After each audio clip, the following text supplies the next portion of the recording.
Good morning to everyone who are connected here today. C'est le deuxième événement, deuxième forum politique de haut niveau sur le développement durable qui est organisé par le JICER, la coalition de justice des religieux, et aussi le réseau des institutions pour le développement solidaire. La première édition était en 2021 et nous espérons que cela va devenir une tradition pour chaque année. Nous espérons de plus que ce ne sera que le début d'une collaboration plus vaste entre les deux réseaux. Cette année, nos événements se concentrent sur la révision des ODD. Notamment, on va se concentrer sur le 4.7. On a vu donc l'objectif de développement durable numéro 4, l'éducation de qualité pour tout le monde. Nous allons rappeler cet objectif au cours de nos événements. Ensuite, nous allons nous concentrer plus sur la perspective du point 4.7 qui vient des leçons apprises pour les mettre en pratique dans le réseau global. L'objectif 4.7 est le suivant, c'est-à-dire d'ici 2031, on va assurer que tout le monde pourra acquérir les savoirs et les compétences nécessaires pour promouvoir un développement durable, incluant l'éducation appropriée pour le développement durable, aussi pour des modes de vie durables, pour les droits humains, pour l'égalité des genres, pour la promotion d'une culture de paix et de non-violence et l'appréciation des différences culturelles, ainsi que la contribution des cultures au développement durable.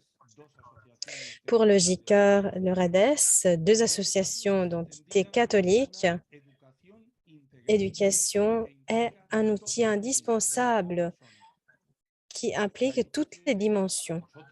Pour nous, l'éducation est une valeur de base, de vie, qui présente nos horizons, nos engagements basés sur l'Évangile et la parole de Dieu.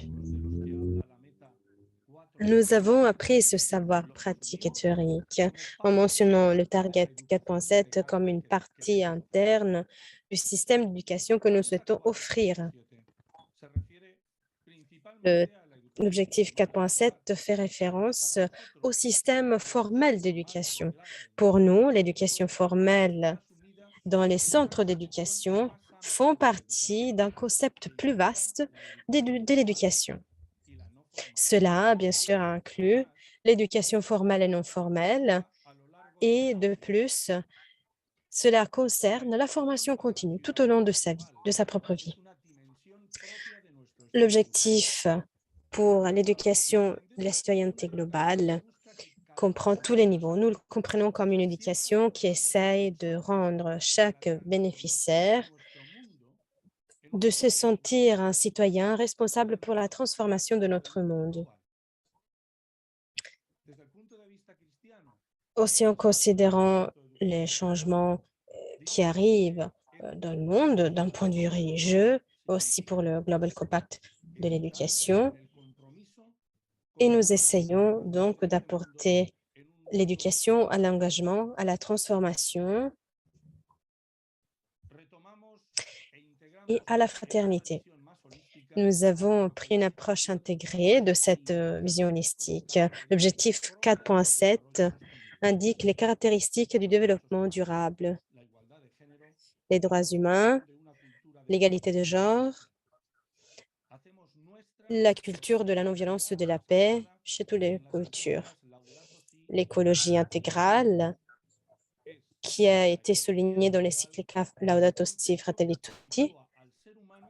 C'est un concept qui met l'être humain comme partie intégrante de la nature. Et il a nombre d'aspects en commun avec l'agenda 2030 présenté comme les 5 P, personnes, progrès, planète, paix et partenariat. Les premiers panels institutionnels et le deuxième seront concrets de la façon dont on éduque les citoyens dans le monde entier en incluant l'objectif 4.7. Maintenant, allons introduire la partie importante de notre meeting d'aujourd'hui et présenter les trois personnes importantes dans ce domaine qui vont nous éclairer les objectifs, l'objectif 4.7, les différentes actions et projets à mettre en œuvre qui sont considérés importants et qui seraient très intéressants pour nous. La première personne qui va s'adresser à nous est Madame Anna Cristina Dadio, économiste, diplômée d'économie. Elle a 2 doctorats, l'un en économie quantitative de l'Université catholique de Louvain-la-Neuve et un deuxième en politique de l'Université de Pavie en Italie. Elle travaille comme senior policiste et analyste pour le suivi GEM Report auprès de l'UNESCO où elle guide le groupe de travail thématique. Il travaille sur des dispositions et aussi pour l'OCDE sur une vision compréhensive en se concentrant sur le rôle des politiques. Avant cela, elle était une professeure de recherche en économétrique appliquée pour le marché et le système. Elle a conclu des recherches dans différents centres de recherche universités et a inclus le Centre d'économétrique appliquée de l'Université de Copenhague et aussi des études religieuses de Louvain-la-Neuve et le département économique du Centre opérationnel de recherche de l'Université catholique de Louvain-la-Neuve. Anna, à toi la parole et à toi le temps de t'adresser à nous. Tu sais que nous avons un temps limité, malheureusement 6 minutes pour chaque intervenant. Merci Miguel, merci Teresa de m'avoir invité. Merci tout le monde d'être ici avec vous, c'est un plaisir. Je vais partager mon écran avec vous et j'espère que cela va marcher. Dites-moi si cela ne marche pas, s'il vous plaît. I can't because you are sharing the screen. Je ne peux pas partager mon écran car vous êtes en train de partager votre écran. L'organisateur devrait arrêter le partage d'écran. There is someone that is sharing the screen and I don't know who. Je pense que c'est l'organisateur, mais en tout cas, quelqu'un est en train de partager son écran, donc je ne peux pas le faire avant que cette personne arrête son partage. OK, I can share the screen now. Bien, merci. Maintenant, j'arrive à le faire. Merci infiniment. J'espère que vous pouvez voir mon écran. Est-ce que vous y arrivez? Permettez-moi de passer à la modalité présentation et vous pourrez voir donc, mon écran plus grand. Est-ce que vous arrivez à m'entendre bien et à voir ma présentation? Parfait. Donc, je vais passer directement au débat car Miguel Angel a déjà fait une très belle introduction de ma personne et aussi de l'objectif 4.7. Donc, je vais juste commencer sur le contenu. La première chose que je dois dire sur cela est que l'UNESCO et les États membres de l'UNESCO ont rapporté la mise en œuvre des différentes recommandations concernant l'éducation pour la compréhension globale, la coopération et la paix et l'éducation concernant les droits humains et les libertés fondamentales. Cela a été proposé comme mécanisme pour mesurer le progrès vers l'objectif 4.7. Ce qui est important à savoir, c'est que les recommandations ont un cadre légal, comme Miguel l'a dit, qui concerne la paix et les droits humains dans les politiques, les contenus, aussi le matériel de formation pour le système d'éducation nationale. De plus, les recommandations de 1974 donnent les lignes guides de principe pour apprendre les droits humains, les libertés fondamentales, une culture de diversité, de tolérance, de paix et aussi de survie humaine de tous les êtres humains, êtres vivants. En 1974, l'UNESCO a conduit 6 consultations qui ont commencé en 2016. Ces 16 consultations qui est en train de se dérouler en cette année 2022 va utiliser un questionnaire qui avait été discuté lors de la conférence générale UNESCO 2021 et c'est très important car cela va demander des preuves documentaires pour soutenir le travail des pays membres. En principe, et l'on dit depuis le début, le changement climatique arrive aussi dans l'indicateur 4.7.1 et dans sa portée. Le premier indicateur du progrès vers l'objectif 4.7 est l'indicateur global 4.7.1 qui mesure la portée dont l'éducation des citoyens et aussi l'éducation pour le développement durable, y inclut l'égalité des genres et les droits humains, sont partie des politiques nationales d'éducation et de l'évaluation des citoyens. Comme je l'ai dit, les dernières données viennent de la consultation de 2017 et les données montrent la mise en œuvre des recommandations qui restent valables et variables dans seulement 10 pays qui reflètent ou incluent les principes guides dans tous les 4 domaines, des politiques à l'évaluation. Il est important de voir sur cela que certaines des raisons pour lesquelles cela reste variable et hétérogène dans les différents pays est reporté dans ces tableaux. Et ce qui résulte de cette analyse, parmi les enquêtes des pays, il y a le manque de disponibilité de ressources en 29 pays, le manque de demande dans 10 pays, les défis d'éducation en 7 pays ou encore le manque d'engagement politique en 5 pays. Comme vous pouvez le voir, c'est quelque chose qui est déjà très important à savoir. Et même ce qui est important, c'est de suivre le progrès vers l'objectif 4.7.1. Il y a aussi l'information sur les sujets dans lesquels la citoyenneté globale est dirigée. Ce que vous pouvez voir dans ces tableaux, dans ces graphiques, est que les sujets de science, ce sont les sujets le plus utilisé pour apprendre les recommandations, les principes de recommandation de 1974. Lorsque droit civique et éthique sont les derniers domaines. Et vous allez retrouver tous les autres sujets dans le milieu pour la direction des principes de recommandation. L'art, les langues, la géographie, la santé, la société, la religion et l'histoire.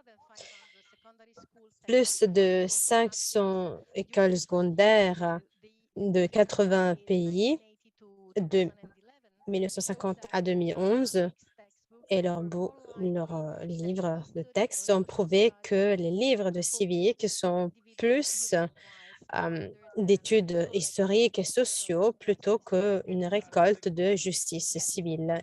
Et il te reste 2 minutes. Donc, le deuxième indicateur utilisé est le 4.7.2 et au total, 42 pays ont rapporté que 100% des écoles ont fourni cela. Donc,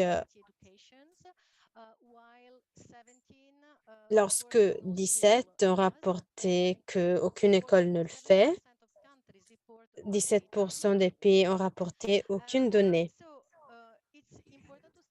Il est important de dire qu'il y a des mesures pour le 4.7. On ne se concentre pas seulement sur les provisions, mais aussi sur les résultats.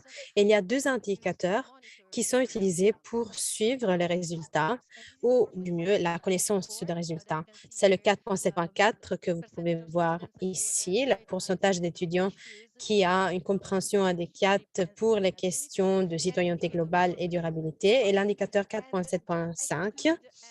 Je conclus rapidement sur cela en vous montrant que la plupart des étudiants ne sont pas avancés dans les connaissances scientifiques de l'environnement. Et il y a une corrélation entre les composantes cognitives du point 7.4. Voilà, je conclus ici et je vous remercie de votre aimable attention. C'est très bien, merci Anna. C'était une présentation excellente. Maintenant, nous pouvons passer maintenant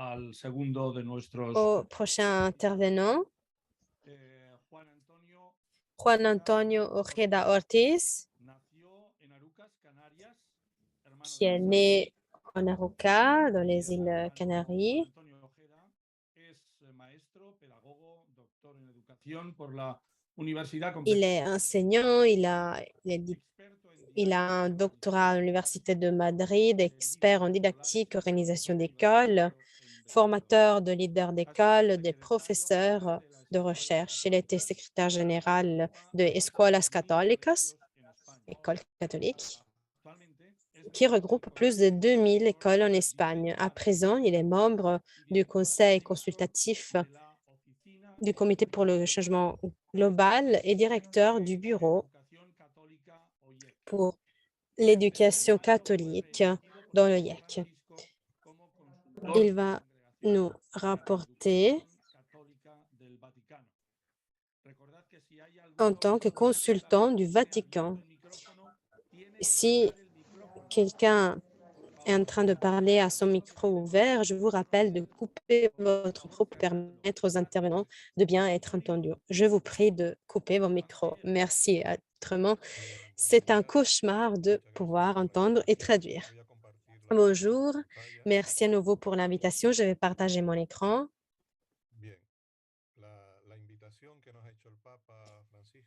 L'invitation que le pape François nous a adressée concernant être ensemble pour le Global Compact de l'éducation vient d'une crise profonde pour le système d'éducation. C'est une catastrophe. Un nombre de personnes sont exclues du système d'éducation et le système actuel ne répond pas aux besoins et aux défis d'aujourd'hui.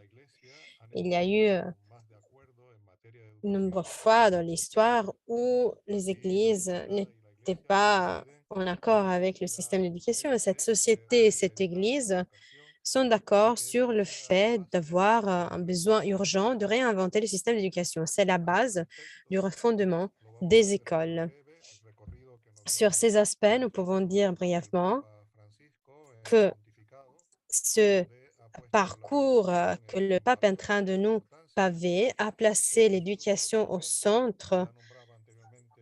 C'était une grande importance dans son dernier document, référence au Laudato Si.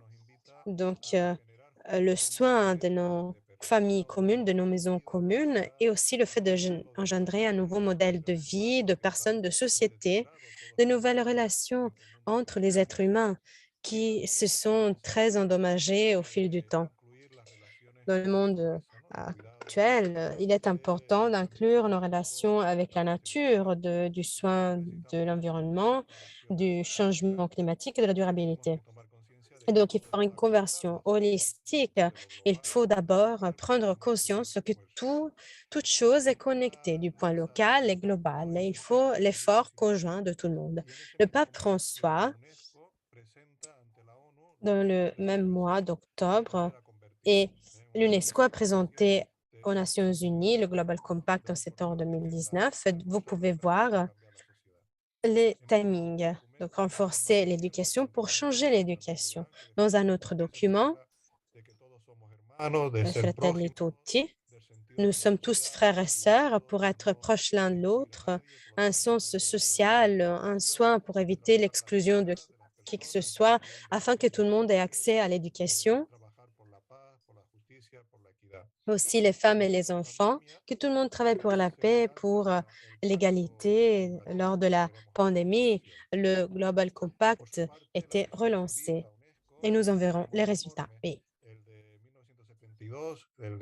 Dans le dernier rapport, dans ces rapports de 1972 et le rapport de 1996, pues van coincidiendo también con esta et propuesta de réenvisager l'avenir de l'éducation ensemble. Il y a eu un consensus sur le fait de se concentrer sur les personnes, éduquer les personnes et ces 4 piliers. la cabeza, el aprender a aprender. Y hemos Nous descuidado avons vu on a négligé ces piliers. Si hoy Mais il releyéramos faudrait tout d'abord apprendre à être ensemble. Même si on veut réécrire ce document, il faudra inclure le fait de comprendre à chérir notre maison commune, comme le pape l'a dit. Après, avec les objectifs de développement durable des Nations Unies, 4.7, récemment, l'UNESCO a promu ce nouveau rapport réenvisager l'avenir de l'éducation et le contrat social pour l'éducation. Il faut être tous et toutes engagés et réinventer le système d'éducation à l'avenir.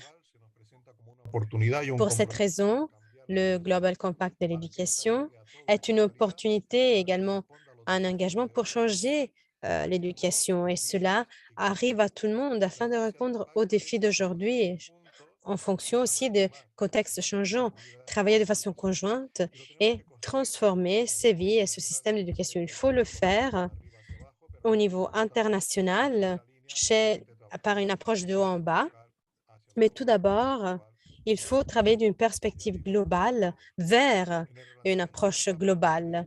Donc, par l'engagement de tout le monde, relancer le pacte. Le pape François nous a dit qu'il faut l'engagement de tout le monde et cela est le même avis de l'UNESCO qui met les personnes au centre, les relations humaines au centre, l'importance de changer le système d'éducation pour changer les sociétés.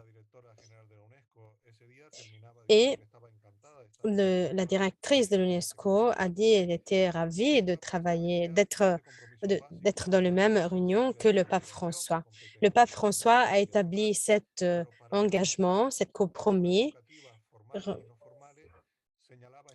relié à l'université pour l'éducation formelle et informelle, cet engagement, cet défi pour tout le monde, de mettre la personne au centre, écouter les jeunes, promouvoir la dignité des femmes, responsabiliser, donner la responsabilité aux familles et promouvoir la coopération, ouvrir la voie à ceux qui sont exclus, réunir le Conseil d'économie politique et bien sûr soigner la maison commune. Le GIEC, on a travaillé au niveau international, on a travaillé sur cette phase, comment construire ce chemin ensemble d'un point de vue local à global en 4 étapes, pardon. Tout d'abord, construire des centres scolaires, incluant les étudiants, les enseignants, le personnel non enseignant. Deuxième étape, construire avec les autres centres de la ville, du quartier. Et le fait que de la même ville, c'est mieux plutôt que de collaborer, d'être concurrent. Donc, il vaut mieux de coopérer, d'essayer de construire un réseau plutôt que d'être en concurrence. La troisième étape serait construire avec la municipalité et impliquer les partenariats, les associations locales, les groupes de sport, les employeurs, les villes, les conseils des villes, et donc être présent au niveau national et international. Quatrième étape. Voici donc comment nous devons approfondir notre chemin et voir ce que nous faisons bien, ce que nous faisons mal, ce qui doit être amélioré et en plus ce que nous pouvons donner comme nouveaux aspects. Je vais arrêter ma présentation ici. Merci. Je suis désolée pour l'interruption de votre discours lorsque je vous ai donné les temps. Il faut être vraiment... Merci beaucoup, Juan Antonio, pour ta perspective, la perspective de l'Église, mais qui est aussi une perspective très ouverte au dialogue et aussi qui nous a apporté une perspective du Conseil Vatican II. La troisième personne qui va s'exprimer aujourd'hui pour voir des projets concrets est Madame Fabiola Farestade.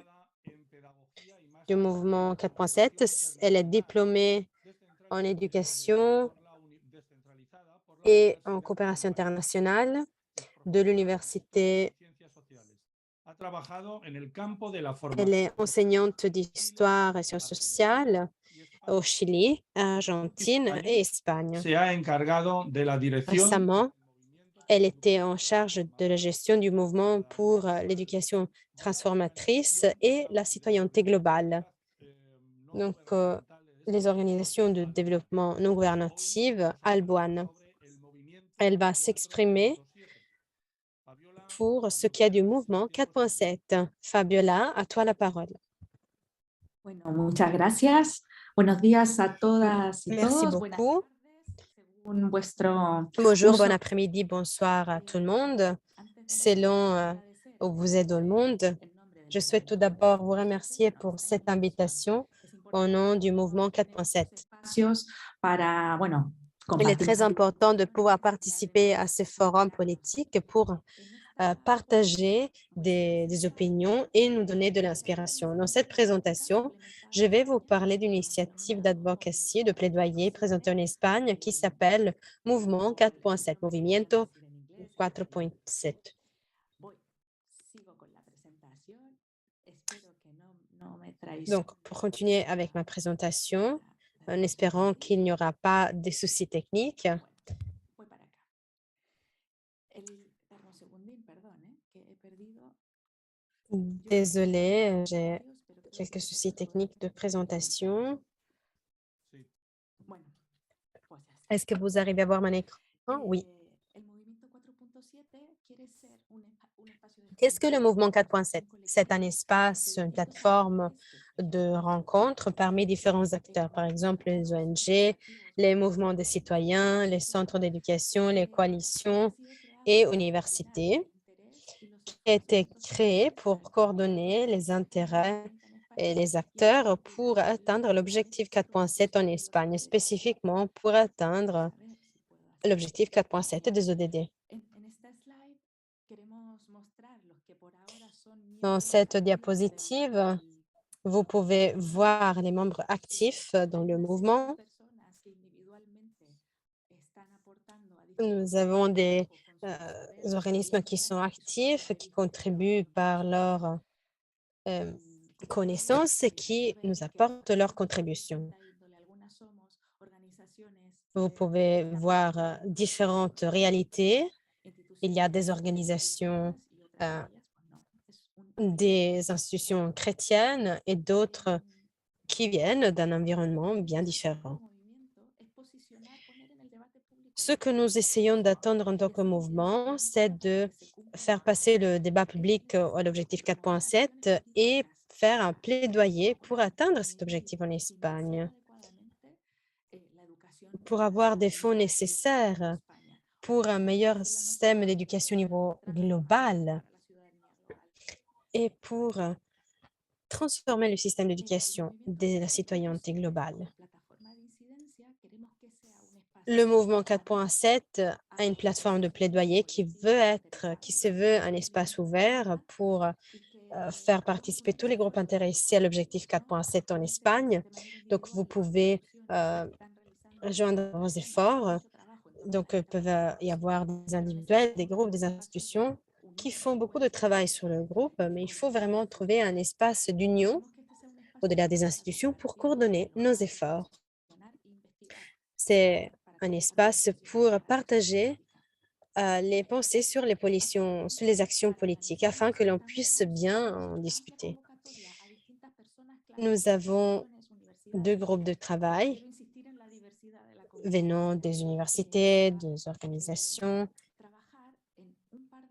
et l'objectif est de travailler ensemble dans des groupes de travail. Le premier s'occupe de mesures pour l'objectif 4.7 de notre pays. Donc, mesurer et suivre les performances de ces objectifs, les résultats, c'est un véritable défi multidimensionnel. Et bien sûr, on a des différentes approches. Les indicateurs pour le 4.7 sont isolée, mais non pas exclusive du système d'éducation formelle, comme déjà été dit. Il faut faire donc des efforts pour garantir que l'éducation dans d'autres environnements, comme le système non informel, soit aussi reconnue et mesurée. Pour cette raison, nombre d'organisations travaillent dans ce groupe de travaux et il y a cet autre environnement d'éducation. Pour être concret, bâtir un système d'indicateurs, de sources d'informations qui rendent les mesures viables dans le contexte. Donc, il y a des mesures qui sont adaptées au cadre étatique et d'autres qui peuvent être ajustées au contexte. Le deuxième groupe de travail se concentre sur les compétences, la création d'un cadre de compétences pour montrer et fournir les outils nécessaires aux enseignants pour former les citoyens globaux. Donc, il faut comprendre que l'objectif 4.7 doit réfléchir l'éducation, le système d'éducation et le développement durable, les droits humains, l'égalité des genres, la paix et l'appréciation des diversités culturelles. Cela inclut regarder de façon critique au système d'éducation et proposer des améliorations de développement des compétences professionnelles. C'est bien sûr une transformation éducative à grande échelle. Ces deux groupes de travail ont eu un grand objectif et un moment crucial pour l'éducation, pour une action collective. Nous avons moins de 10 ans, mais on a moins de 10 ans pour mettre en œuvre les objectifs de l'agenda 2030. Cela signifie qu'il y a des contraintes au niveau du temps et qu'il faut réunir l'engagement de tous les acteurs impliqués. Pour la première fois au niveau global, l'objectif 4.7 de l'agenda reconnaît l'importance d'assurer un niveau adéquat d'éducation, des compétences, des savoirs pour remplir le système de développement. Et donc, nous croyons du mouvement que c'est l'engagement pour l'agenda 2030. En tout cas, pour atteindre l'objectif 4.7, il est nécessaire d'avoir une stratégie coordonnée, une action stratégique impliquant l'administration, les secteurs, les ONG, les universités et d'autres. Et cela va rester donc sur l'agenda public. Mais il faut l'engagement de tout le monde. Une petite réflexion pour le rôle de nos institutions catholiques qui ont leur place dans ce contexte. Et après, je vais conclure. Promis. Donc, c'est une réalité. Nous savons que l'Église catholique soutient le soutien des pauvres dans les 4 coins du monde et les institutions catholiques ont relevé ce défi et donc le mouvement 4.7 n'est pas une exception. La promotion d'une approche éducation et de transformer la citoyenneté globale fait partie du travail de cette organisation, du travail et de l'activité au quotidien. Pour les approches de citoyenneté globale et transformer le système d'éducation des citoyens, nous pouvons promouvoir des valeurs de vie qui font la différence, qui vont changer la donne, et encourager le partage d'opinions et qui seront équitables, respectueux pour les gens et les différents contextes. Cette approche et notre rôle en tant qu'organisation du domaine catholique nous invite à être des agents de changement. Et sur cela, je vous remercie de votre aimable attention et aussi de m'avoir donné cette opportunité de m'exprimer. Merci. Merci tout le monde. 3 présentations très intéressantes car elles viennent d'une perspective globale de Anna, plus concret pour la vision plus centrée au sein de l'Église de la part de Juan Antonio et de Fabiola, que vous nous avez présenté, un mouvement concret aussi, un plan concret d'action, un groupe d'action qui est très important et très engagé, comme on peut le voir. Donc, c'était très important, 3 introductions très importantes. Et donc, maintenant, nous pouvons passer à notre deuxième partie de la réunion avec les meilleures pratiques. Je vais maintenant passer la parole à Teresa, qui va continuer la modération de ces panels. Merci, Miguel Angel. Et comme Miguel Angel l'a dit, je m'appelle Teresa Blonenstein et je suis là aujourd'hui comme co-modératrice d'Angel Michel. Je représente l'une de nos sponsors, c'est-à-dire la justice de JICOR, la coalition de justice pour les religieux, où je suis coordinateur global de nos activités.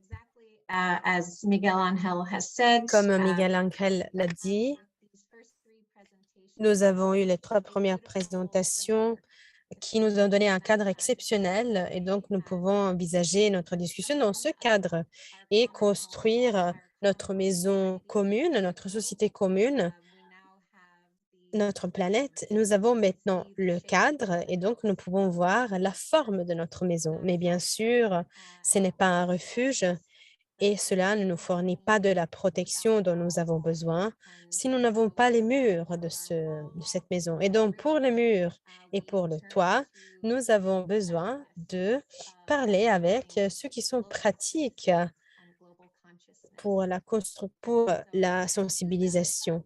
Et pour cela faire, nous allons continuer notre conversation aujourd'hui en entendant la voix de 4 représentants, 4 initiatives différentes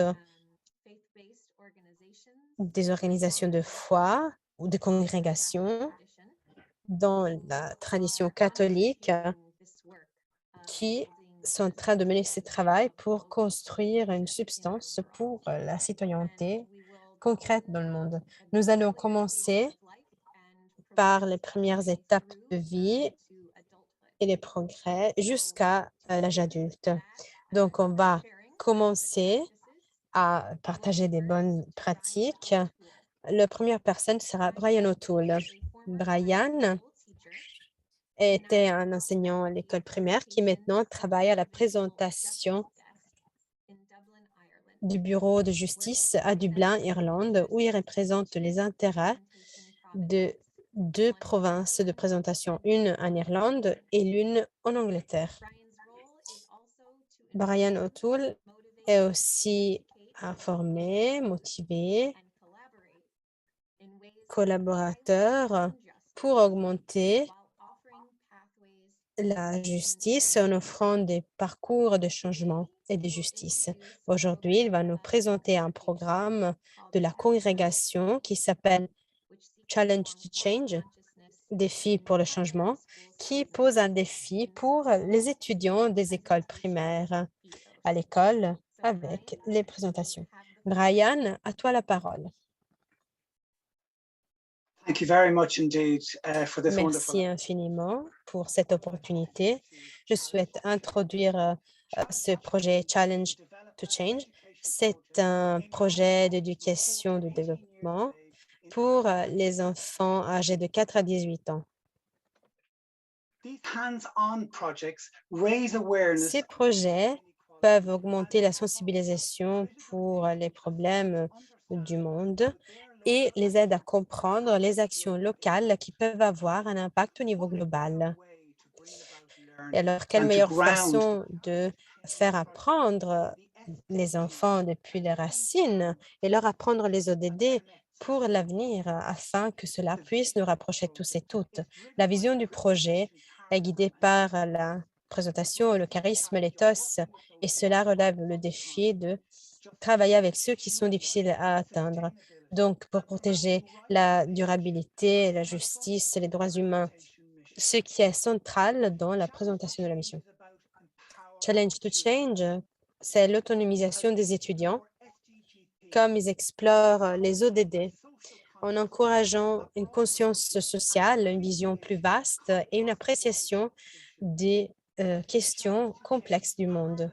Challenge to Change voit l'enthousiasme et les énergies de tous les étudiants Et lorsque un individuel peut bien sûr guider l'initiative, ce sont toujours les efforts conjoints de toutes les écoles.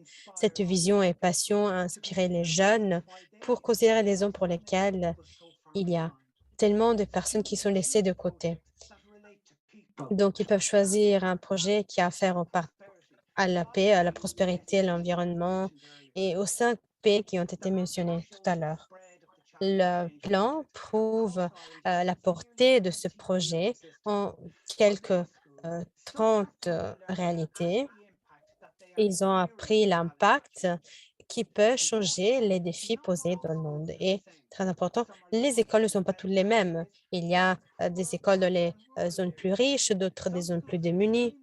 D'autres des écoles sont très grandes et d'autres sont très petites. Certaines écoles ont des classes pour les étudiants qui ont des besoins spéciaux. Mais tous les étudiants sont invités, sont appelés à prendre part à ces projets car personne ne doit être laissé de côté. C'est un principe important, très important des ODD. Ces projets ne sont pas des projets concurrentiels, mais tout enfant est accepté et tout le monde peut partager ses opinions au meilleur de leurs opportunités.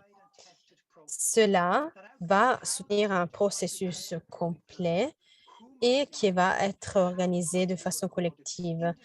Ils seront enregistrés, on va indiquer une ligne temporelle, cela va être pris étape par étape. Ce projet va être gardé à l'esprit pour le fait qu'il y a une liste de thèmes parmi lesquels on peut choisir, mais bien sûr, on ne doit pas se limiter aux suggestions. Quelles sont les activités plus dans le spécifique que les enfants peuvent mener? Ici, il y a juste un exemple d'activité possible. Les étudiants font partie d'un comité, ils se concentrent en groupe de discussion où ils apportent leurs opinions. Ils prennent des importantes décisions, ils complètent des processus et après, ils le rapportent à l'école. Il y a un leader du groupe et bien sûr, cet engagement est la clé pour le succès du projet.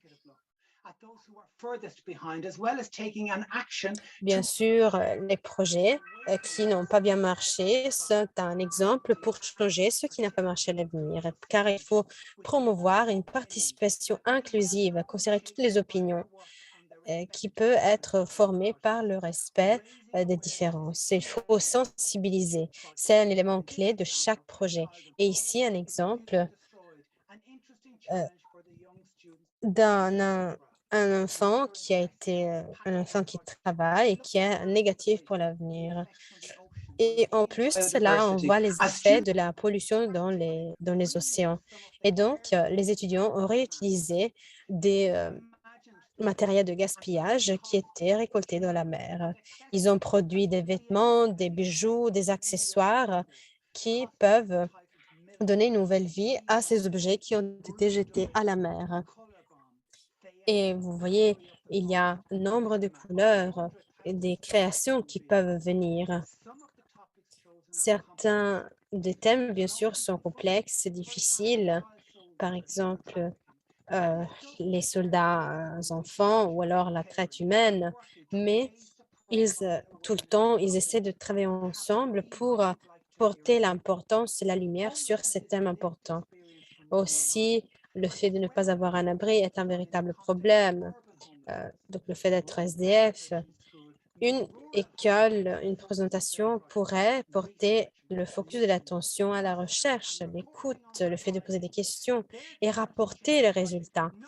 Ce projet est un défi qui ne prouve pas seulement que le fait d'être sans abri est un problème pour la société, mais ils peuvent aussi apporter une action concrète pour ceux qui vivent à la rue. Avec leurs parents, ils peuvent apporter des exemples pour, par exemple, apporter un soutien physique ou de la nourriture. Cela a bien sûr attiré l'attention des médias et aussi les projets a eu un effet important car ceux qui sont SDF puissent être accompagnés de façon digne. Tous les les écoles participantes envoient leurs représentants qui parleront de projets dans des séminaires spéciaux pour voir comment atteindre l'objectif et montrer aussi les activités. Et cela permet à tout le monde d'être important. Cela signifie changer véritablement la donne. Les étudiants sont des créateurs, ils peuvent exprimer leurs idées. Ils vont dire quelles étaient les parties meilleures ou négatives de leur projet. Ils vont vous montrer leurs pièces d'œuvre.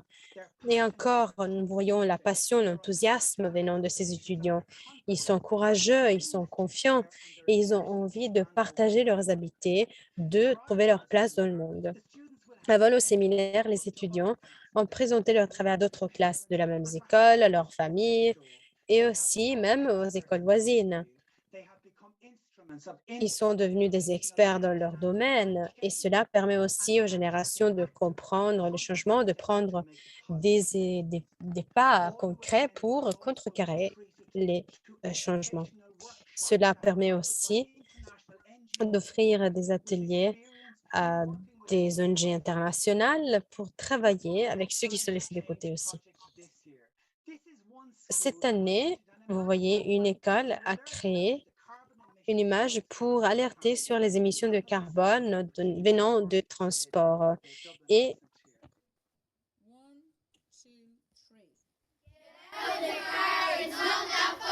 Walk, scoot, or cycle to school. If you can't do that, just carpool. We all need to do our bit, or climate change is gonna hit. Each of us has a role. We don't want climate change to take control.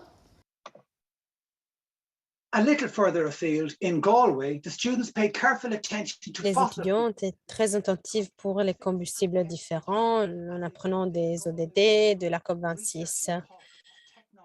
Pour les cours de recherche, l'impact au niveau local et global, ils ont une approche interactive. In this little video, the students have Dans cette saved vidéo, les étudiants ont récolté des bouteilles de plastique à la mer et ils ont essayé de créer un graphique pour les effets de la pollution. To change mural and we painted it and put bottle caps on. We asked the whole school to bring in some bottle caps and we've sorted them, and you can really see how much bottle caps and plastic they've come from, and now we put them on here so they don't end up in our oceans.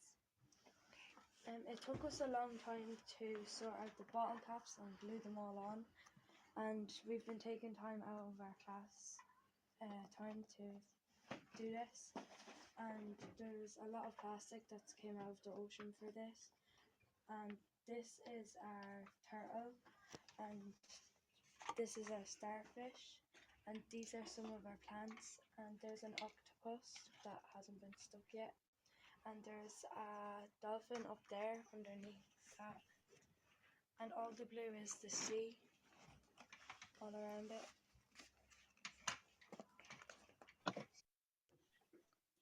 This is our challenge to change.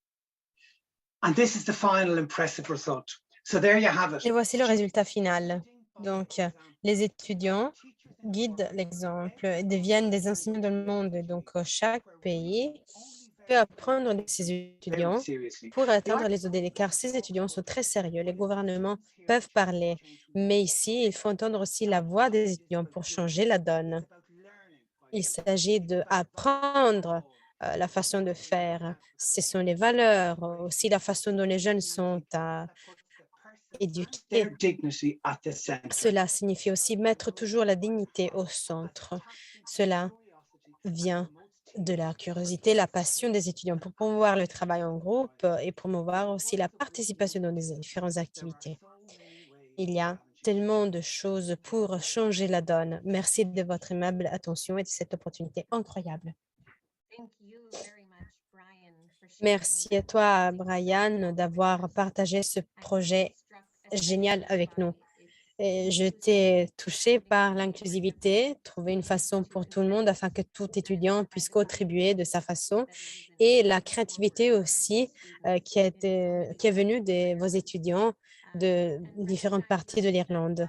Et aussi reconnaître que parfois, il faut croire que les petits-enfants peuvent apprendre à comprendre et gérer les réalités les plus difficiles. Cela signifie avoir vraiment la capacité créative de répondre aux défis du monde et prendre aussi au sérieux ces défis tant qu'ils sont invités à prendre responsabilité et du pouvoir sur la situation globale. Merci, Brian. Merci pour tes mots très gentils.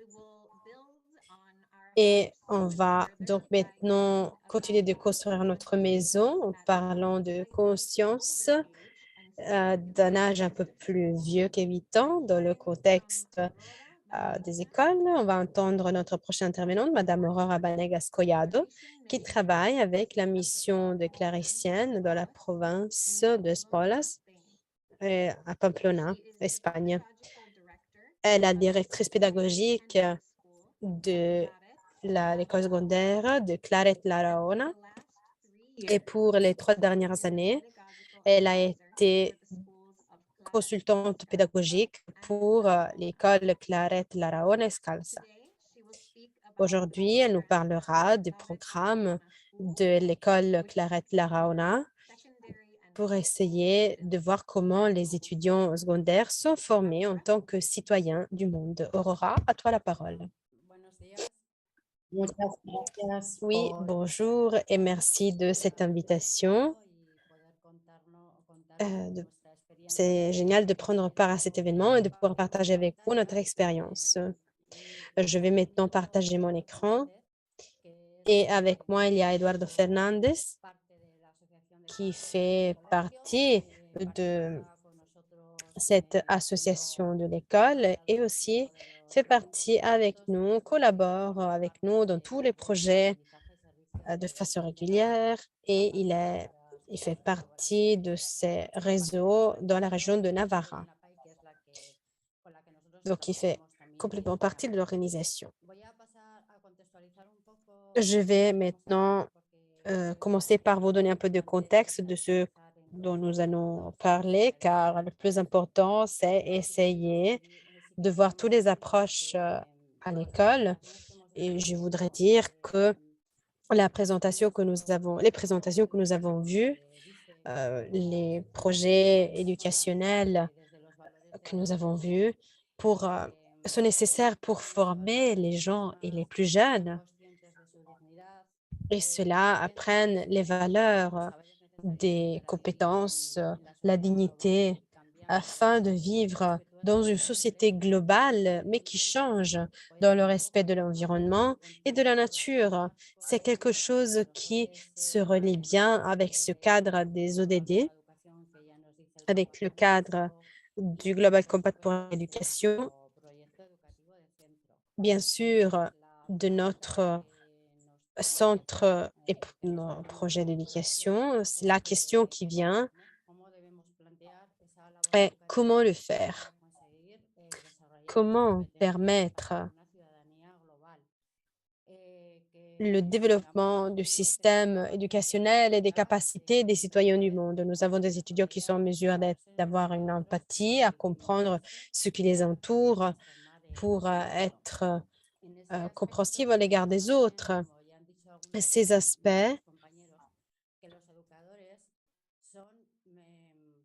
sont très importants pour les éducateurs. Ce sont des points cruciaux de référence. Et donc, quelqu'un a déjà parlé de cela et de la façon dont construire les bases de profil des enseignants. C'est crucial car nous sommes ceux qui vont accompagner tout au long du processus nos étudiants. Donc, comment? Telle est la question. Nous pouvons bien sûr voir la façon traditionnelle et nous ne pouvons pas le faire de façon différente ou juste ne pas inclure cela dans le CV. Il faut savoir ce que l'on va faire de notre vie au quotidien, du fait d'être dans les écoles, avoir une connaissance approfondie des programmes, aussi des connaissances de ce qui se passe dans ce monde qui est le nôtre. Nous avons 5 idées qui sont transversales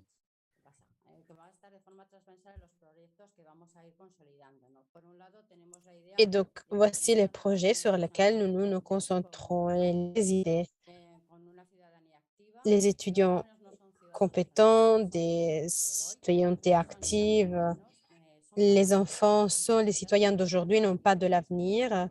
Ils sont en mesure de communiquer entre eux et aussi de parler dans les écoles, de prendre leur voix. Et donc, on va dans les écoles primaires, secondaires.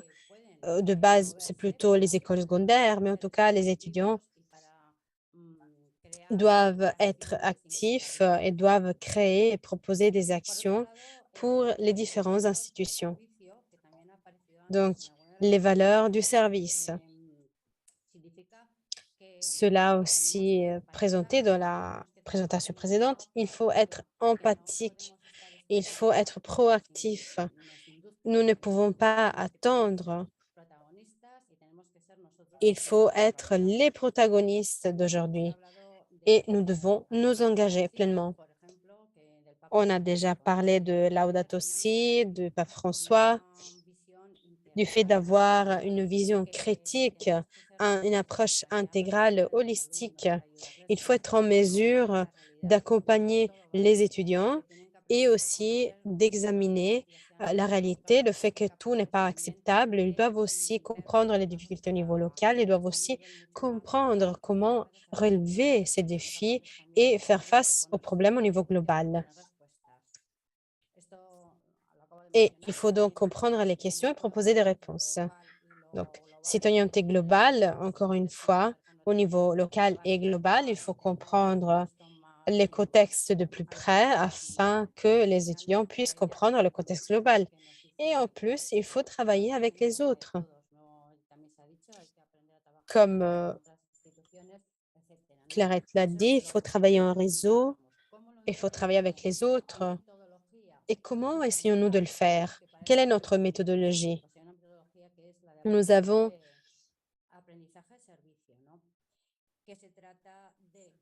besoin d'apprendre à travers les services pour la citoyenneté globale. C'est de l'apprentissage, mais en même temps, cela promeut le sens de communauté. Apprendre les programmes des écoles et aussi, en même temps, ils doivent être en mesure de s'engager dans la communauté autour de nous. Et maintenant, je vais passer la parole à Eduardo et je vais reprendre par la suite. Donc, de l'agenda 2030, recommandation numéro 51, les jeunes, les enfants sont fondamentaux, des acteurs fondamentaux de changement.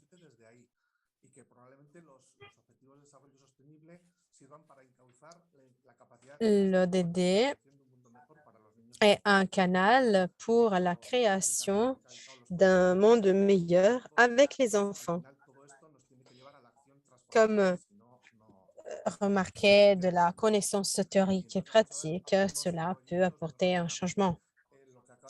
Je souhaite vous parler de quelques projets que nous avons, comme Aurora l'a dit. C'est en ligne avec ce que j'ai déjà entendu de quelqu'un. C'est peut-être plus un petit, mais les mêmes projets pour évaluer les besoins sociaux que nous pouvons intégrer. Quel est le défi et ce que nous pouvons faire pour y remédier et qu'est-ce que nous faisons lorsque nous sommes face à ce défi? Et qu'est-ce que nous faisons pour transformer, pour changer la donne? Ici, nous avons des enfants âgés de 6 et 7 ans. Ils s'appellent les ODD Super. On parle de héros. Ils connaissent les problèmes au niveau local. Et donc,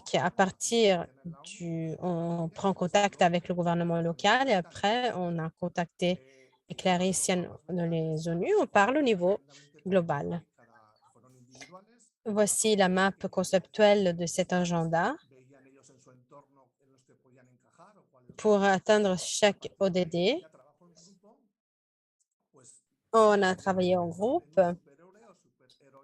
Ils ont travaillé en groupe et ils ont dessiné leur propre héros ou héroïne qui pourrait transformer, changer la donne. Ils lui ont donné un nom, ils l'ont identifié avec un ODD spécifique. Donc, cela était par exemple pour l'ODD 13, pour la réduction du plastique.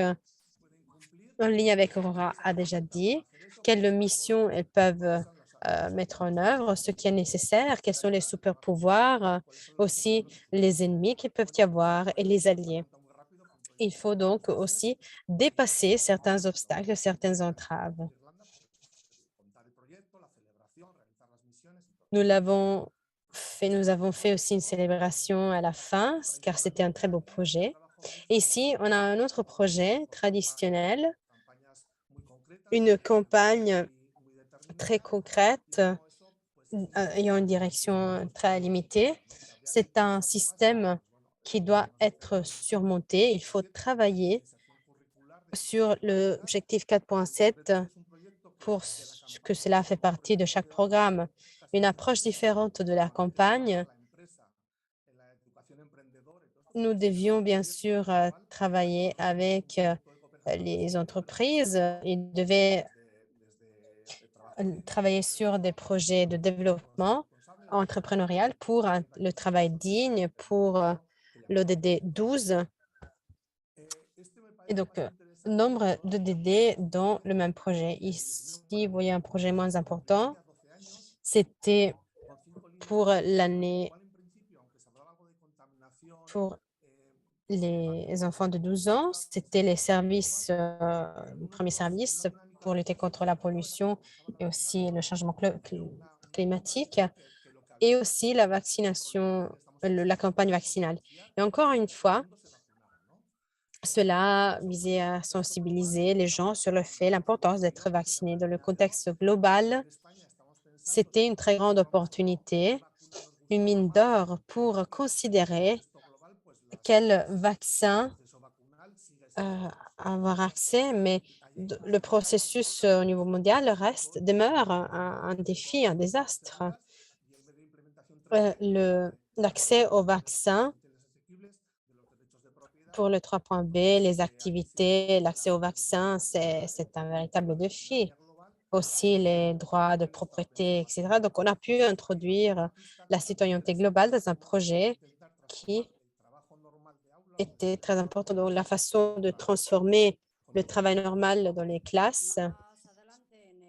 Et ensuite, dans les écoles secondaires, nous avons des projets d'éducation sociale, PES.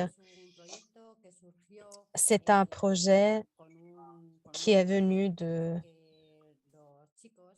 ayant un objectif très clair pour les enfants, les jeunes filles et garçons qui peuvent être en contact avec des réalités ou l'environnement de nos villes, des réalités différentes, donc des personnes ayant moins d'opportunités, ayant des handicaps, et donc soutenir les ONG et travailler sur ces relations. Dans ces projets, c'était tout au long de l'année scolaire. Ils ont soutenu les ONG et ils ont fait un processus où les étudiants ont appris ce que cela signifie pour la vie, pour leur vocation. Un autre projet de recherche sur un diplôme pour la citoyenneté globale pour la Fondation de solidarité de l'Université de Barcelone. Les enseignants ont implémenté ce projet pour les étudiants qui consistait pour les étudiants devaient faire une recherche avec une méthode scientifique, mais il y avait un point de départ, c'est-à-dire les ODD, les défis posés par les ODD. De plus, ils devaient définir le type de travail pour approcher leur travail au travail de recherche des universités. Ici, on a vu des compétences critiques. Donc, il y avait une approche critique de sources d'informations, médias, etc. Objectif ODD numéro 5 pour l'égalité de genre. Et je vous demande gentiment de conclure car on a presque peu de temps. Oui, le dernier projet pour les objectifs, les ODD 16 et 17. Cela ne dit pas beaucoup pour le système d'éducation, mais en tout cas, C'est pour les politiques sociales et l'engagement politique. Il y a différents projets pour avoir une société plus entreliée. Et le dernier, pour la fin de l'État, donc l'anniversaire du meurtre de M. Blanco, c'était l'un des sujets plus importants du point de vue local sur la culture de la paix. Merci bien et on a conclu avec notre présentation. Merci infiniment vous deux d'avoir partagé cette collection incroyable de processus et de projets de l'école Clarette Laraona. C'est vraiment une façon géniale d'avoir intégré et qui était très intéressant et qui a permis d'agrandir le vocabulaire des étudiants pour élargir leurs programmes, leurs compétences, aussi les méthodes scientifiques, différentes compétences aussi, développer une profonde réflexion et aussi une analyse éthique sur le matériel de leur recherche. Et cela est une façon vraiment critique de réunir le processus ensemble dans une façon vraiment géniale. Merci pour tous ces beaux projets. Et maintenant, nous allons continuer par notre prochaines expertes, Cynthia Estefania Vaca Pazmiño, qui est une représentante de la génération 20-21+, génération 21+.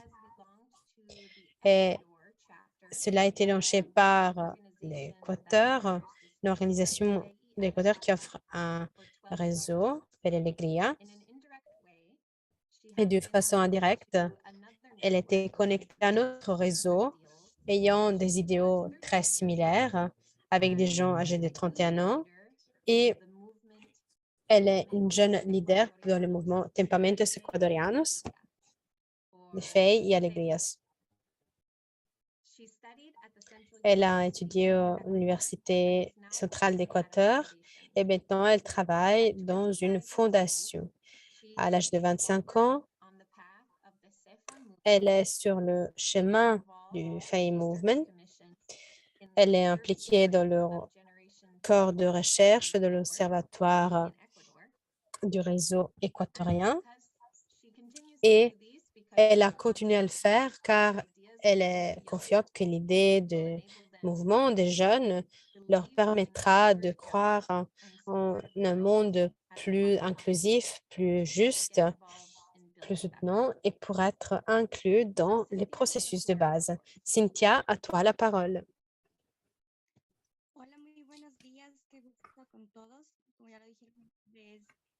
Bonjour tout le monde, c'est un plaisir de vous parler, de m'adresser à vous. Je représente, c'est un honneur, un véritable honneur d'être ici et présenter ce réseau de connaissances pour cette génération 21+. De mon expérience, je peux vous dire que nous avons des personnes communes avec des rêves communs. Les personnes, malgré les inégalités, les injustices, sur une base quotidienne, n'arrêtent jamais de lutter pour la transformation et pour construire un changement, un rêve qui nous mène à avoir un monde plus juste, équitable et solidaire. La génération 21+ et le réseau luttent pour les droits fondamentaux, pour la liberté, pour l'éducation. Nous sommes confiants que l'éducation est la concentration principale qui pourra engendrer des opportunités de changement en lien avec le Global Compact promu aussi par le pape François. Ce format de dialogue, de rencontre nous permet d'être critiques et de créer un sens critique chez les jeunes et d'avoir une participation active au niveau local. Certains sont petits, d'autres grands, mais bien sûr, ils s'impliquent véritablement. Ils souhaitent inspirer le monde. Aujourd'hui, le réseau de plus de 50 000 jeunes dans le monde nous permet d'aller de 15 à 23 pays du mouvement Fe y Alegrías, en sachant que tous les gens, on a plus de jeunes, et cela nous rappelle que l'union fait sa force. Le fait de travailler ensemble fait la force, et cela peut ouvrir des opportunités pour les jeunes et pour les personnes pour atteindre cet objectif ensemble. Donc, pour ceux qui ne connaissent pas ce qui va se passer, doivent avoir un monde meilleur. Et dans cette aventure qui est appelée la vie. Bien sûr, il faut assumer nos responsabilités, tout le monde doit le faire. Pour cette raison, l'engagement et le plaidoyer. Je suis là pour lancer un appel à vous tous, pour les représentants du monde qui pourraient m'entendre. L'éducation, c'est la vie. C'est pour la vie et pour la prospérité sociale. Si vous voyez les valeurs de l'éducation, alors je vous invite à investir en éducation de qualité et à faire tous vos efforts afin qu'il y ait des moments de rencontre et on puisse partager nos idées, nos rêves, et afin que nos objectifs soient atteints, afin que l'on se reconnaisse tous ensemble pour la justice et les jeunes, aussi pour ceux que nous voyons la première fois. La vie est incroyable, mais on doit voir la réflexion sur le visage des autres. On est tous ensemble pour la même cause. On a la motivation pour continuer notre lutte. Et donc, les jeunes ont les mêmes opportunités, les mêmes droits de vivre dans nos espaces, de transférer des connaissances au niveau local et global. Et donc, le mouvement Fe y Alegrías met en valeur aussi les jeunes et les différences culturelles.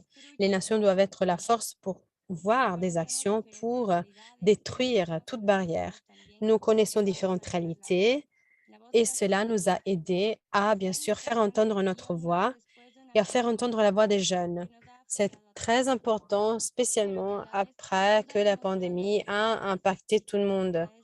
Et nous avons pu montrer nos capacités, notre force, notre résilience en différents pays où la Red Génération 21+ a mené sa campagne, la rencontre virtuelle qui se fait à travers d'autres activités, peut être rencontrée aussi dans les réseaux sociaux. Et cela nous a permis de faire entendre notre voix. Aussi pour ceux qui sont dont la voix n'est pas entendue, donc aussi pour les enfants, et construire notre maison commune et avoir une approche holistique, et cela pour bâtir aussi la citoyenneté globale que nous souhaitons. En 2020, on s'est rendu compte que, en temps de COVID, les défis étaient là. Et donc, on était en mesure d'identifier la présence des personnes, des communautés, de la rencontre globale, de cette vision a été réaffirmée et on était en mesure d'identifier la position émergente de l'éducation. Et bien sûr, c'est la réalité, c'est une urgence et dans certains endroits plus que dans d'autres. La différence numérique, aussi le fait d'avoir des ressources différentes, des limitations pour les jeunes, différences d'éducation, des processus limités. Les plus démunis, bien sûr, ont été les plus impactés. Mais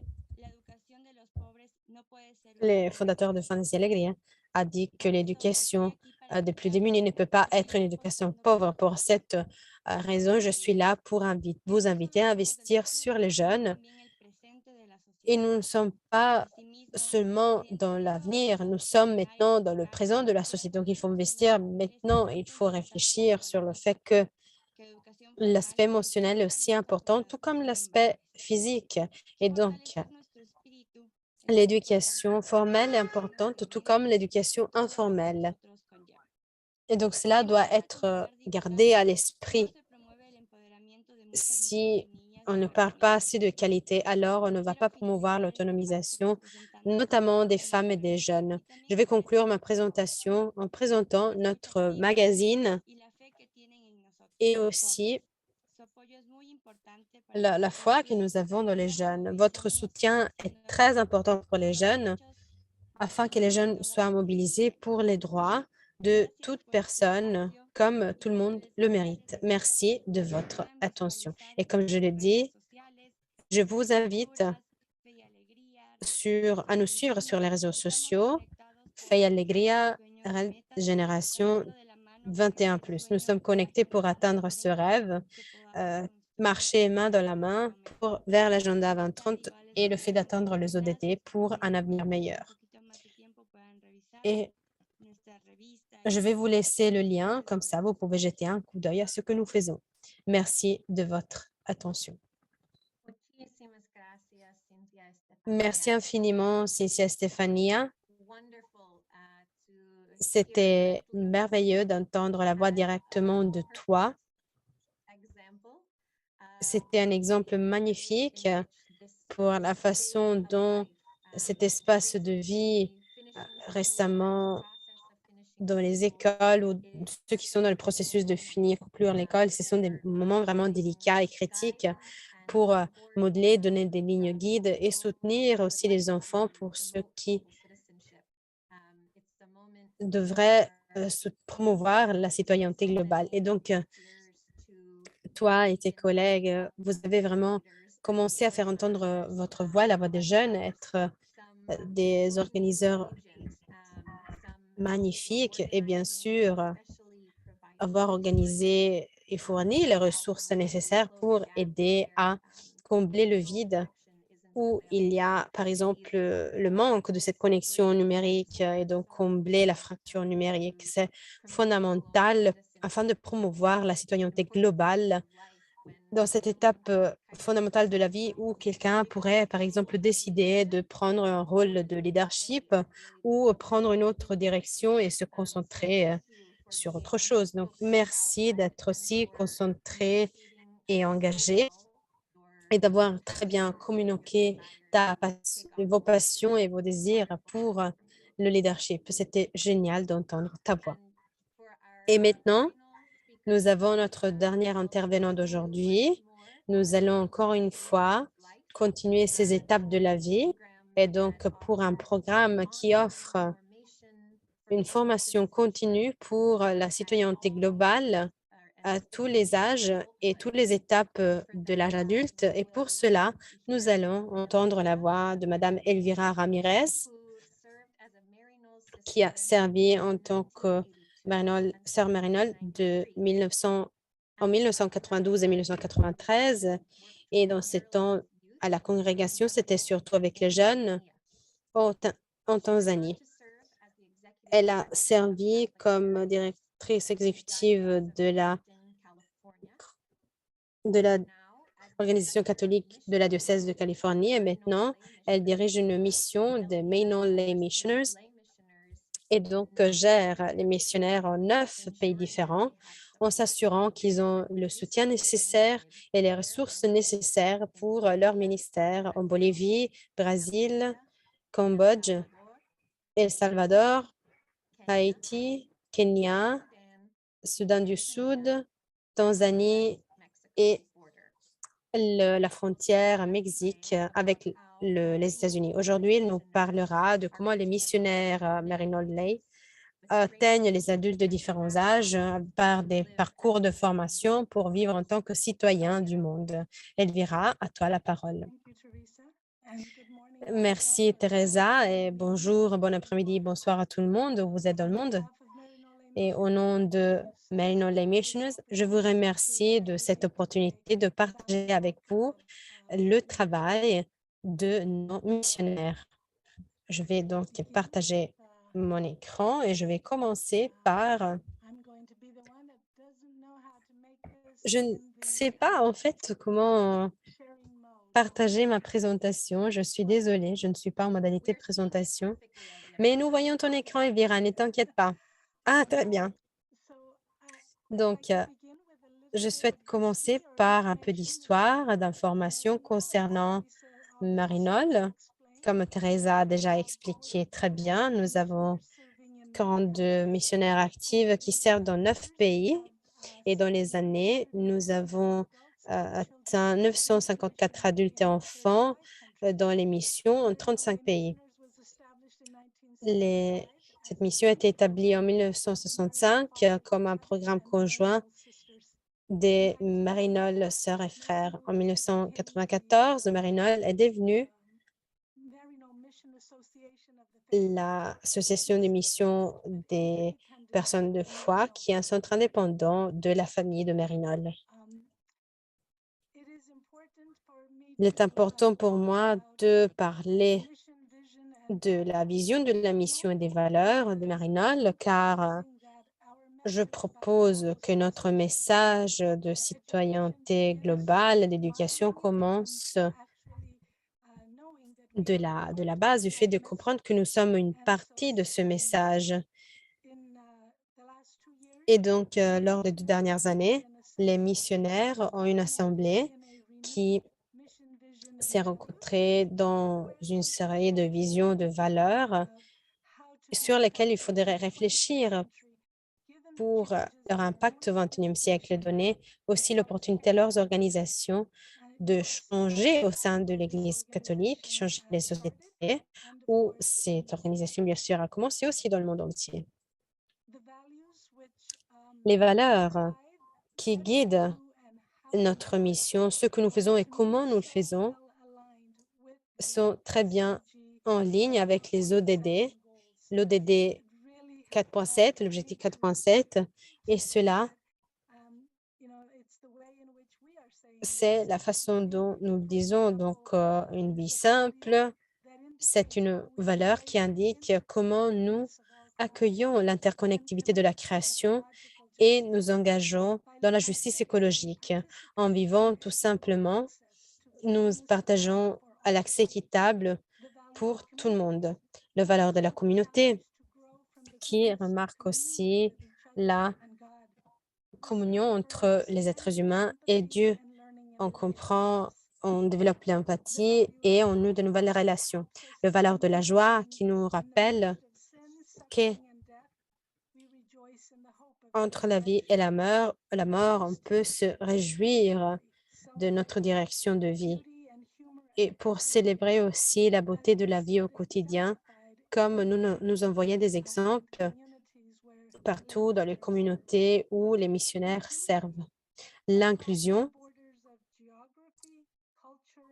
qui ne considère pas de les races, les différences d'idéologie, les frontières. Nous travaillons pour la paix et nous sommes humbles. On reconnaît que cette structure injuste peut impacter un changement réel. Donc, on s'engage pour célébrer la diversité de différentes façons. Et encore en particulier, comment nous vivons dans notre communauté et pour les personnes que nous servons. Et donc, la valeur de l'humilité qui fait partie de la communauté, c'est-à-dire écouter en ayant un cœur ouvert, un esprit ouvert, et en écoutant les besoins de la communauté que nous devons servir, écouter la voix et la sagesse de ceux auxquels nous apportons notre soutien. La vision de la mission et les valeurs sont parfois difficiles à quantifier, mais aujourd'hui, je vais vous proposer d'avoir un point commun pour promouvoir la citoyenneté et le développement durable à travers une éducation équitable, de l'égalité d'opportunités, la mutualité, les relations qui sont souvent appelées par les missionnaires comme les facteurs pour produire l'impact le plus grand. La mutualité pour les missionnaires sont transformées en citoyens globaux, tout comme les valeurs décrites. De façon simultanée, les personnes vivant aux marges sont accompagnées pour atteindre leur potentialité complète.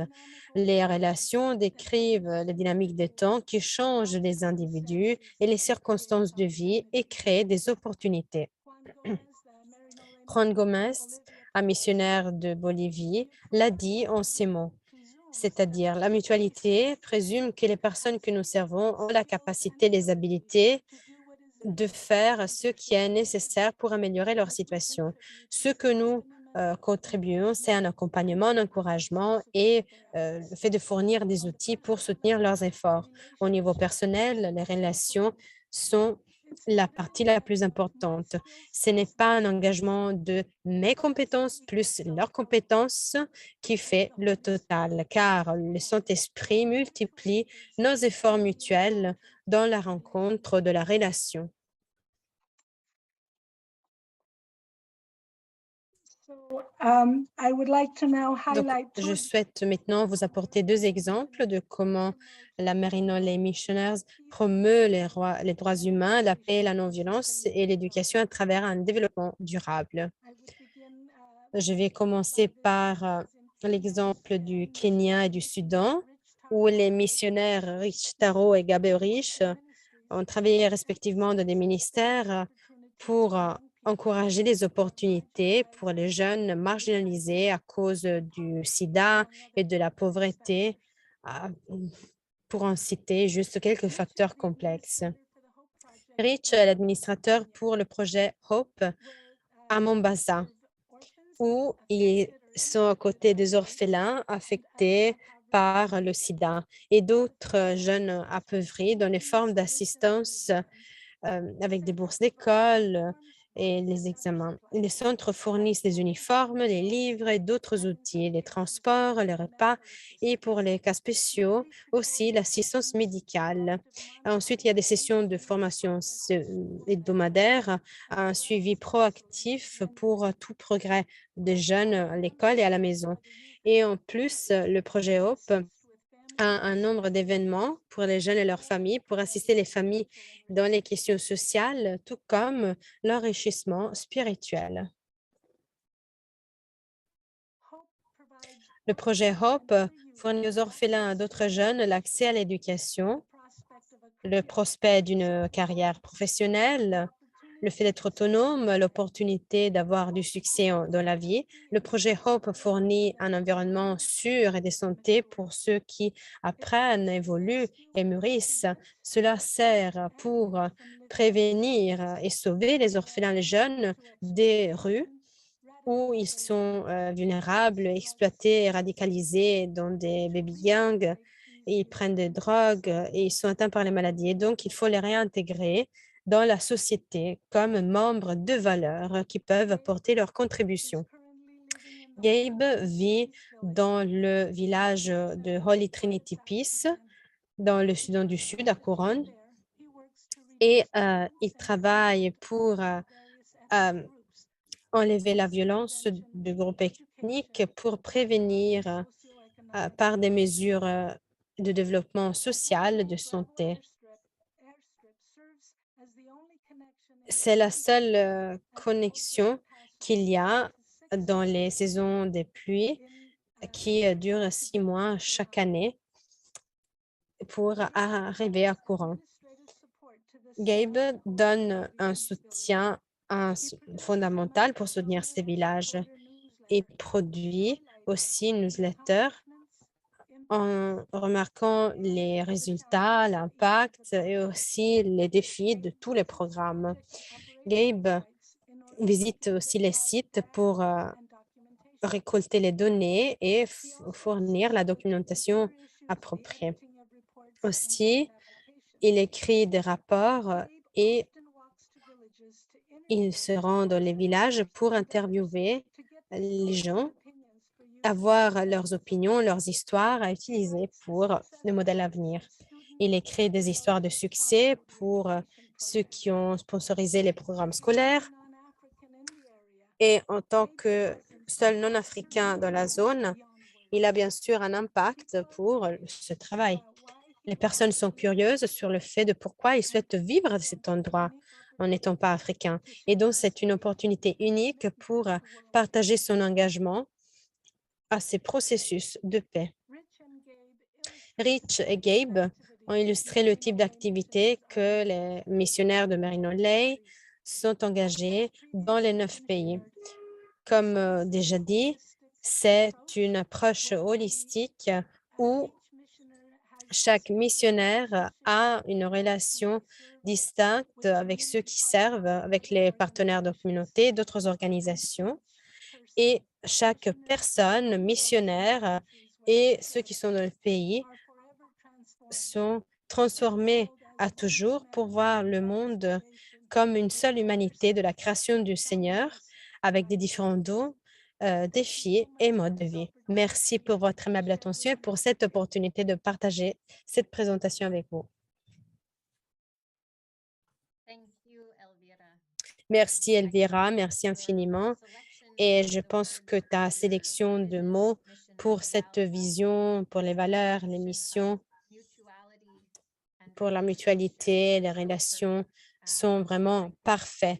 Et je pense que nous pouvons le voir dans tout ce que nous sommes en train de construire pour la citoyenneté globale. Il faut donc construire la mutualité et aussi les relations qui,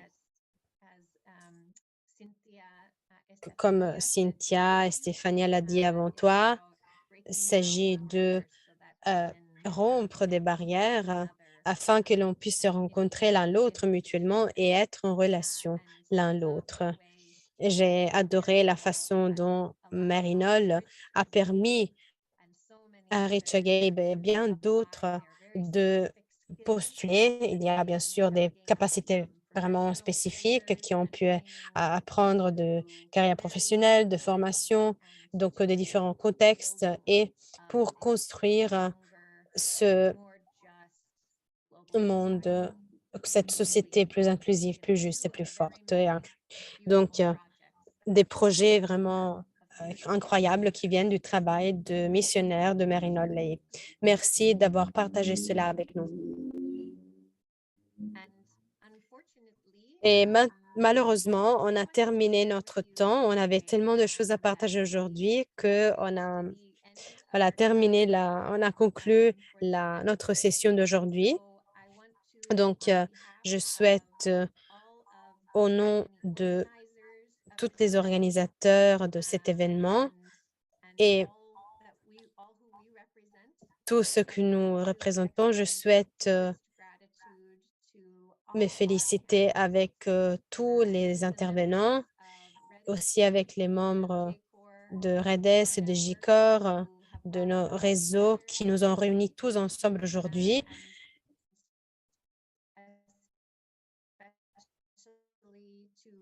Et aussi un remerciement spécial à notre équipe d'interprétation qui nous a permis d'être connectés au niveau global.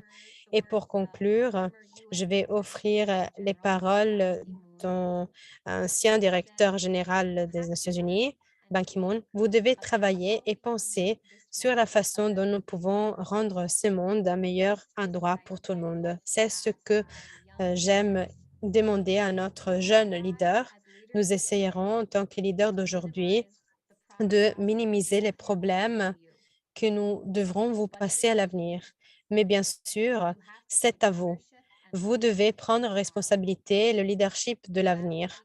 Donc, afin que cela soit possible, vous devez renforcer vos capacités et élargir vos visions en tant que citoyens globaux du monde.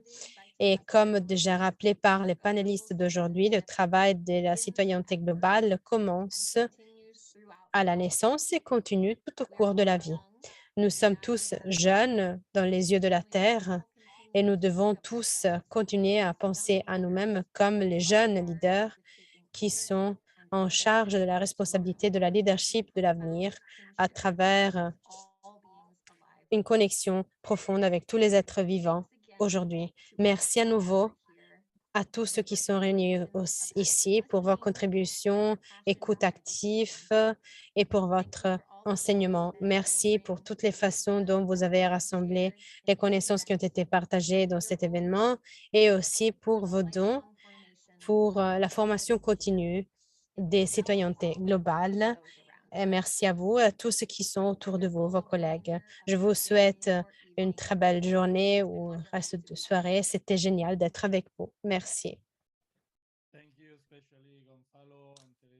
Merci Gonzalo et Teresa pour votre temps, votre intérêt et pour ce meeting. Donc, on attend le prochain meeting dans le prochain forum au niveau politique. Ce sera l'un des forums les plus importants de l'histoire, il faut le rappeler. Et peut-être au milieu, il y aura quelques autres événements qui sera très bien. Au revoir et merci.